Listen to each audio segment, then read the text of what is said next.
Is the rapture really going to happen the day after tomorrow?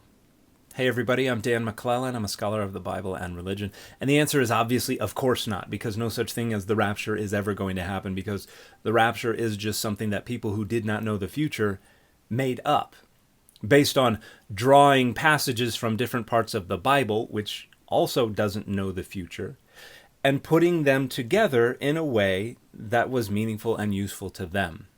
And the notion of the rapture as it is understood today is primarily the work of Charles Nelson Darby in the 1820s and 1830s, who was the first one to systematically work out a clear and thorough view of exactly when and in what order and what was going to happen. And people talked about a rapture and dispensationalism prior to Darby, but they usually understood the imagery of First Thessalonians in a more accurate way. They understood Paul to be using the traditional Greco-Roman imagery of a ceremonial or a triumphal procession or entry where people come outside the city walls to meet the returning triumphant ruler and then usher him into his kingdom.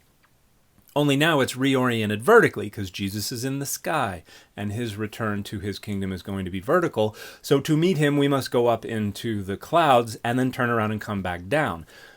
The folks who talked about what happened after everybody met Jesus in the sky overwhelmingly said they came back down to earth. It wasn't until Darby that it was no, they shoot off to heaven and everybody else is left behind, and then we have this tribulation. And it has been configured in different ways since then. But the notion of the rapture, the conceptual package or suite that we understand as the rapture today, is primarily the work of Charles Nelson Darby. And again, neither Darby nor the various biblical passages that he was configuring to create this doctrine knew the future.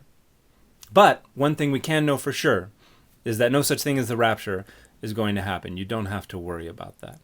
And the fit for this video has been Daredevil.